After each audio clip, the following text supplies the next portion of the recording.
Hello everyone, welcome back to another video. Today I'm going to be recapping my round 1 game that I played in the Southern California Open.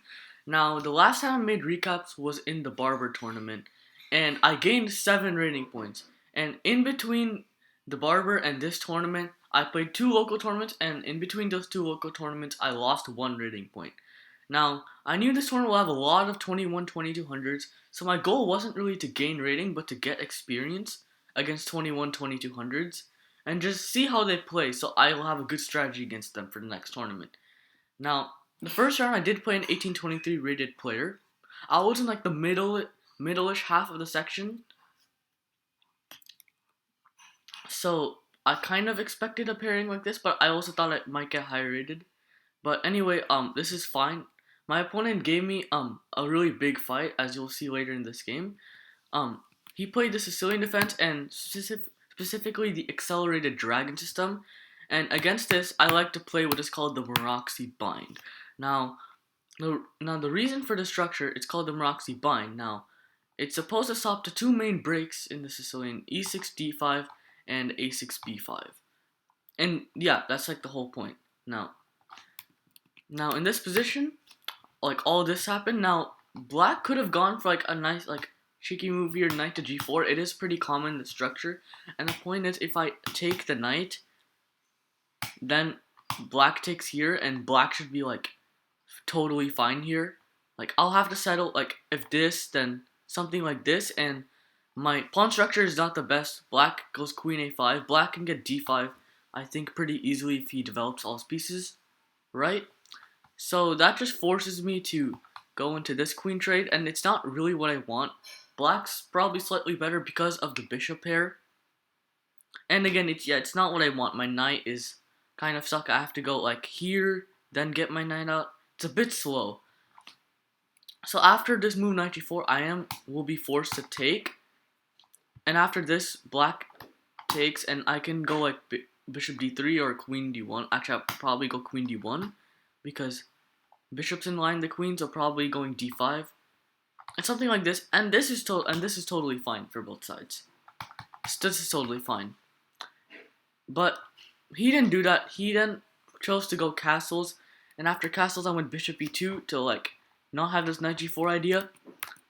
And after this, I go f3, so that once I get queen d2 to connect my rooks, like if I go queen d2 now, black can have this move. Black does have this move knight to g4, and I didn't like this. I'll be forcing to trade this. You never want to trade your dark squared bishop here, especially in the Sicilian. That's like your best bishop.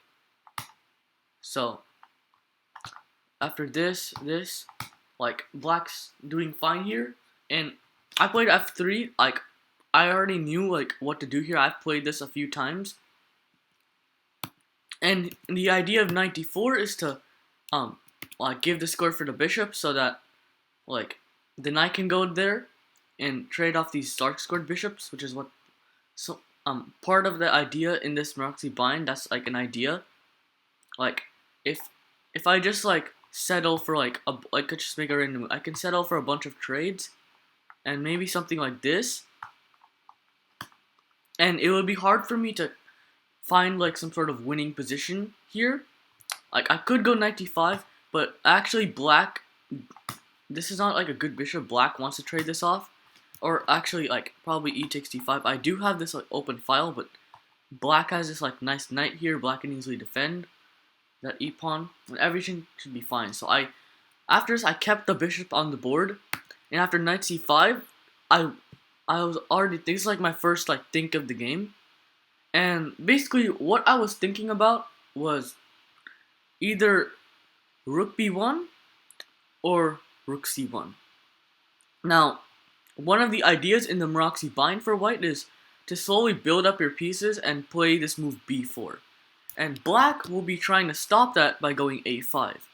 So I notice if I go rook b1, black can go a5. And if a3 to try and go b4, well, black has this idea a4. It's like, I think it's also like a King's Indian idea, so I didn't want to allow that. So you tend to go b3 here, but then I didn't like how the knight was kind of loose, so That's why I played rook fc1 first, so I can first defend the knight. And now I actually can, I might have b4 here. But black has this move. Black played queen a5 here, which I found kind of interesting because of rook a b1. But then I realized, I realized if this, black has bishop c3. Well, the reason why the title of the video is I saw an idea here. I saw this move, rook takes c3, giving up a pawn, and you'll see why I do it. Now, the first move I considered was queen takes c3, and if queen a2, I can actually go bishop c5 and rook to a1, and black traps the queen, which is actually kind of funny. But after queen c3, the reason why I didn't do this is I felt this a bit too slow. I do have the bishop here. I am a little bit better here. I'm probably slightly better. But I felt black could like hold this and maybe go for a potential b5, and I didn't really like that. Now rook c3 kept more pieces on the board, and he did play queen a2, but the idea I had in mind was this move queen to e1. And the black queen cannot go anywhere. The black queen is trapped. Now, why is the black queen trapped? If queen a4, I have this move rook to a3. And if queen c2, I have bishop c5, takes bishop d3, and this traps the queen. Now, if not for queen a4, what about queen a5? Well, or what about queen a5? Well, after queen a5, I just fork the two pieces, and I just win a piece. And if queen a6, I have b4, and wherever the knight moves, I can actually go here, and everything is tied down. I'm threatening b5. The queen is actually, funnily, still trapped here. I probably can also go c5 maybe, or probably just b5. And I should be winning at least a piece in that scenario. So, the black queen can't go anywhere, and I am threatening a very serious threat with the rook a3. Now, I also have maybe some rook a1 ideas. And how do you stop both? Yeah, that's the only, knight b3 is the only move. And you might think, well, this gives like a getaway for the queen now. But not really, because let's just make like a random move. If queen a4, I have this move bishop to d1, and I end up seeing, I saw knight b3, and I saw this idea, which is why I went for it. And the knight's completely trapped, and I should win the game. Now after knight to b3, I'm like, okay, well, this is, like, if bishop, I can't go bishop d1 because of queen b1, but I can go here, and budge the knight, like, maybe I can go, like, bishop d3, and if, like, let's just say, like, something like this, I can go here, and yeah, I just win. Because if knight c5, I take, and rook a3, and I win the queen. But unfortunately, after knight b3, what I missed was that after bishop to d3, black can actually go a5 here and defend the knight with the pawn. And yeah, I don't know, I should not have missed this. I was like a little bit frustrated because I thought I was just immediately trapping the queen here, unfortunately. But the good news, the queen is still stuck. Now, I did not go bishop to d3. Instead, I went bishop e3 for like a pretty weird reason. I thought he might have had knight d2, but again, I can just go like rook a1 or rook d1, and that would have been totally fine. I went bishop e3 to restrict the knight's movement, and my opponent goes rook fb8. Credit to him, he finds this nice idea of going b5 and this move b4, followed by maybe some bishop a4, or he can take the pawn at some point. The position is somehow holding together, and I was wondering, like, should I like forget about the queen? Should I like maybe go for a kingside attack and like advance the pawn, because the queen can't go anywhere? And if the queen does go, I have bishop d1. Or should I really try and trap the queen? Now, I couldn't find, like, the only idea I had was to go for this and just hope that I can budge the knight and go rook a3. So then, like, I'm like, okay, if black gets the pawn at a4, there's no way I'm trapping the queen.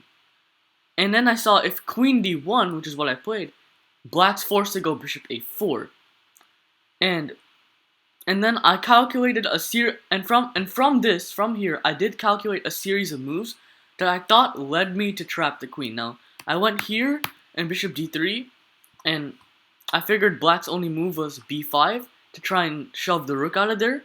And now my rook can't really go anywhere if rook c2 is in the line of the queen, which is kind of awkward. And yeah, black does go b5, and here, and I found a line where I thought I was trapping the queen, where after this, I thought after knight c5, if bishop to b5, there I have rook b3 here, and that's just winning.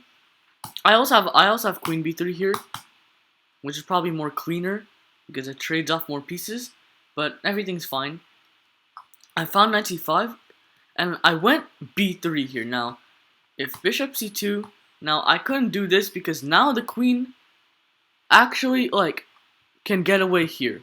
The queen can get away, and I can like win the knight and win my pawn back, or actually black can just go rook takes b5, and I'm worse here. I'm just down a pawn, and I can't trap the queen anymore. Now after knight to c5, I played b3 with the idea that after all this, I noticed the queen can only get away here, so I have to stop that. And I find this move bishop to d4, and in this position, I thought I was completely winning, because I'm just simply threatening rook takes c5, and if the knight moves, I just have like rook c8, and I'm winning the queen. Like, I always have some sort of discovered attack. Like, I can go here maybe even. But what I missed was his only move, by the way, the only move, rook to b4. And now I am worse. I cannot win this game anymore. Now, why can't I?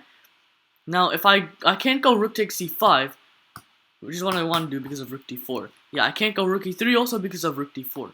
So I gotta go rook c4, rook d3 to defend the bishop.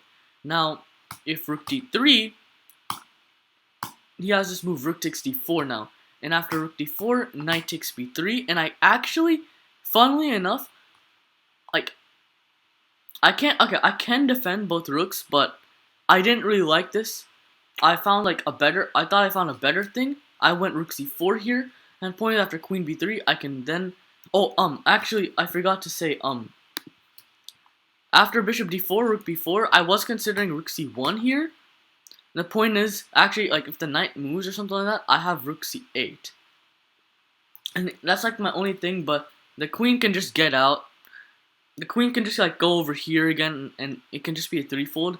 But I went here, and, you know, I might sound crazy here. I know I'm down a pawn, but I wanted to, like, find a way for my opponent to mess up so I can win. Because we were both at time pressure here.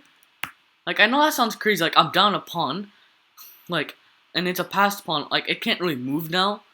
So, like, I wanted to find a way to somehow win. I don't know how, but I was gonna, like, bring my king up and just, like, see if he pushes all his pawns so then I can just go and attack them. You'll see, he does push his pawns. He does, like, this formation. And I also do it. I put my king on g3. And after f5... Oh, wait, actually, in this position, he offers me a draw. And I don't know why, I didn't take the draw. And after king g3, f5, I literally immediately regretted taking the draw. And I offered him a draw. And then he's like, make your move first. And now the point is, like, I actually got a little bit scared here, because if I take, I know this is still a draw, but I give him another passed pawn. And if I just leave this, like, he can take here, and maybe he has, like, a weakness. That's, like, his only chance. He has these, like, 2 pawns that are, like, weak. Now, I do find an idea. I go here, and now I go with the rook, and my only and I still want to look for a win. Like, I never learned my lesson. I still, maybe I'll look for a win here. Like, my only chance to try and win was to go after this pawn. And I was hoping I could get this 3-on-2. And I know I can stop my opponent's pawn, and I can just, like, win one of these pawns and create a 2-1, like, a 2 connected. That's what I was hoping for. Anyway, that didn't happen. He defended all his pawns, and my last try was to go rook a6 here, but he finds king h7, and if I go here, I don't want to allow like g5 all of a sudden, so I just went to rook c5 to keep thing, and we agreed to a draw here. Now, this was a bit of a disappointing game. Unfortunately, I could not get the queen trap. I thought it was brilliant, but I guess it wasn't. Credit to my opponent. He played this very well. He found the only move rook before. He did find like some very good moves to defend that position, and found himself up a pawn in endgame. But unfortunately, we're just too like liquidating, too drawn. So I'm currently at half out of 1, and that's all for today. I hope you all enjoyed the video. If you did, you can hit that like and subscribe button if you are new, and goodbye.